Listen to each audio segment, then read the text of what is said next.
pada hari ini saya selaku Naib Pengerusi Pembela dan juga Ketua Keselamatan dan Sosial dalam pembela ini, dan juga terlibat secara langsung mengikuti perjalanan bersama dengan rakan-rakan dan pihak berkuasa daripada kita menghantar bantahan memorandum di Masjid Putrajaya sehinggalah kita ke inquest, hadir di inquest, keputusan inquest oleh Mahkamah Coroner di Mahkamah Tinggi Shah Alam. Baik, saya nak menyentuh ada 3 poin utama dalam isu ini. Pertama sekali, kita melihat sekali lagi negara kita di undang-undang ataupun kehebatan institusi perundangan ataupun institusi keselamatan dalam negara kita ni macam menuju kepada korupsi. Setelah sebelum ini kita dapat lihat bagaimana peranan AG yang terdahulu yang telah melangkaui keputusan inquest dengan membuat andaian yang seperti IGP buat sekarang. Saya tak tahu sama ada IGP sekarang nak ikut apa yang AG dulu buat, sama ada dia nak menjalankan tanggungjawab ataupun dia nak merosakkan siasatan yang telah dibuat begitu rapi dan begitu bersungguh-sungguh sebelum ini.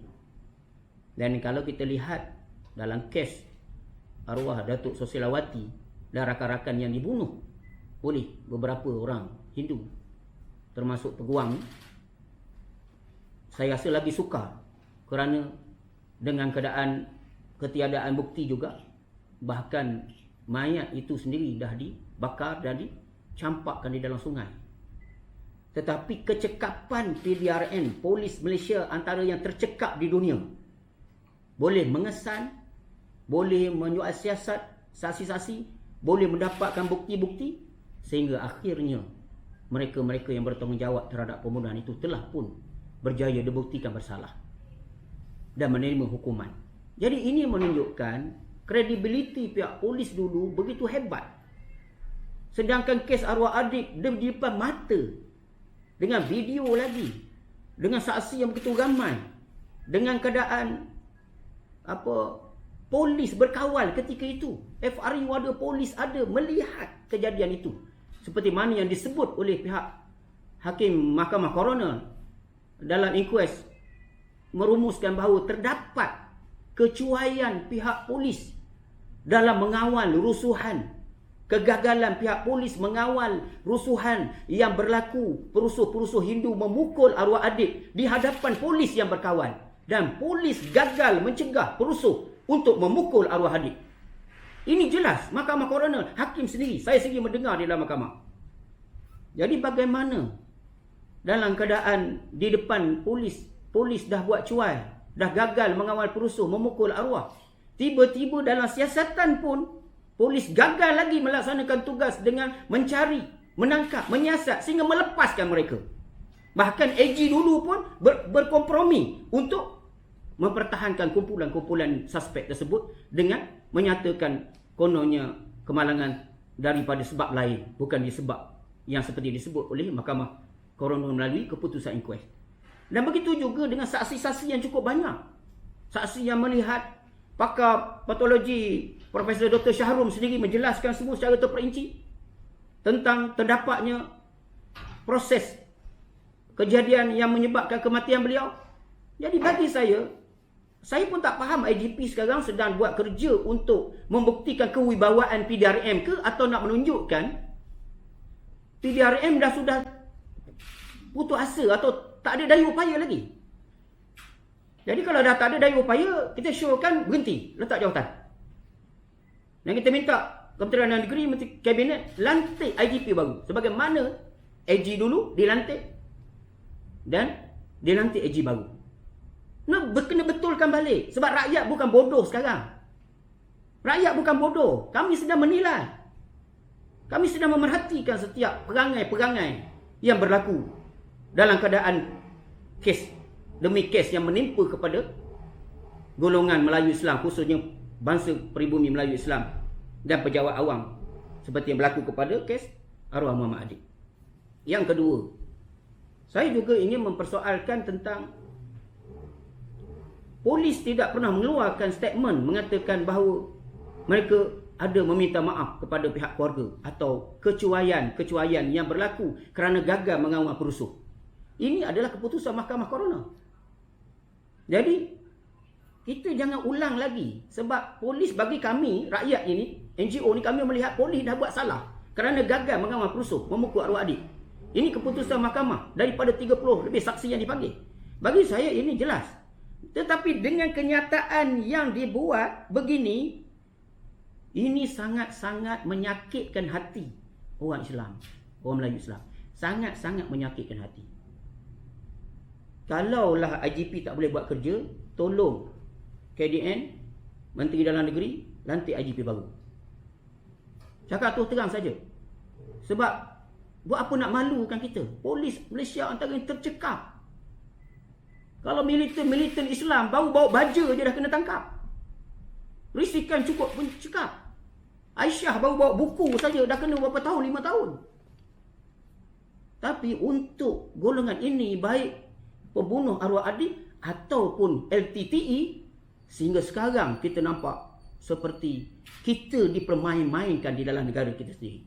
Jadi sebab itu, yang akhir sekali, saya menyeru kepada kerajaan Malaysia, khususnya Perdana Menteri Malaysia dan juga Menteri Dalam Negeri Datuk Seri Hamzah. Saya mohon untuk bertindak segera kepada IGP yang telah mengeluarkan kenyataan seperti AG dulu, yang melangkaui keputusan. Sepatutnya dia mematuhi arahan Mahkamah Coroner untuk mencari, menangkap, menyiasat semula kepada kes ini. Bukannya mengeluarkan kenyataan seolah-olah benda tu dah tak boleh buat apa-apa. Dan kemudiannya dia pertikaikan pula keputusan inquest. Ini apa punya kerja IGP ni? IGP buat kerja, diarahkan oleh hakim untuk pergi tangkap. AG dan IGP diperintahkan oleh hakim coroner untuk pergi tangkap, siasat balik. Kesan sampai dapat tangkap siapa pembunuh kerana bukti telah cukup. Yang sekarang ni nak return balik, seolah-olahnya bukti tak ada. Nak lawan balik keputusan mahkamah. IGP bekerja untuk lawan keputusan inquest ke? Jadi tolong tukar. Kami menyeru kepada Perdana Menteri dan Menteri Kabinet, jangan sakitkan hati kami lagi. Dan jangan sakitkan hati keluarga serta penjawat awam yang lain. Kami dah cukup terguris. AG dulu dah buat kami dah terluka. Sekarang IGP pula buat kami lagi terluka. Cukup dah. Jangan terlampau banyak sangat. Bagi saya dia dah hilang kewibawaan dia. Dia dah putus asa. Dia dah tak nak buat kerja. Lebih baik letak jawatan atau berhentikan dia. Jadi sekali lagi saya menyeru pada Menteri Dalam Negeri, tolong ambil tindakan segera untuk resignkan IGP dan gantikan kepada IGP yang baru. Terima kasih. Okey. Kita buka pada soalan ataupun ada sini nak tambah ke? Okay, kita buka soalan kalau ada apa-apa.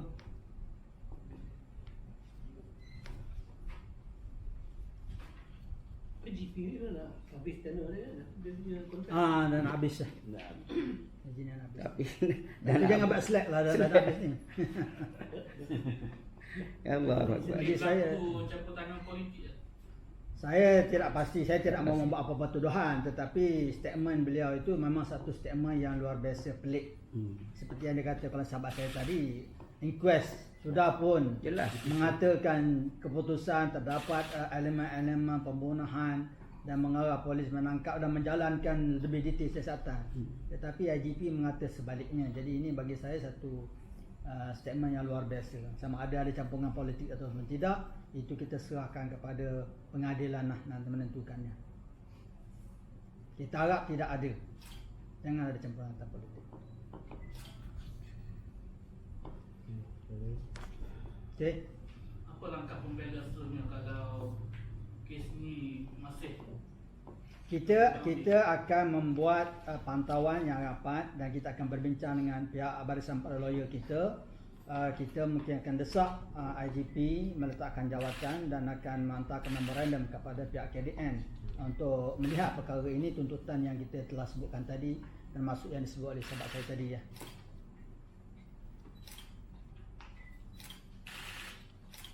Okey. Boleh tambah sikit. Satu lagi, kes Adib ni bukan setakat kes Adib. Kita kena tengok balik punca berlaku rusuhan tu juga. punca rusuhan tu. Kalau tak berlaku punca, tak berlaku rusuhan, tak berlaku kematian adil. Jadi punca tu juga kena siasat juga. Sebab itu punca tu, asas tu. Kalau boleh kita nak balik-balik ke situ. Jangan setakat kes Hadib ni lah. Selesai kes Hadib maka selesai kes. Tak selesai. Punca rusuhan tu kena ada lagi tu. Yang budak-budak tu turun, kenapa budak tu turun, kenapa nak robohkan kuil, pasal tanah, broker tanah, banyaklah. Semua tu seolah-olah tutup, terkambus, yang timbul hanya kes Hadib. Oh, tu tak boleh. Dia kena semua sekali.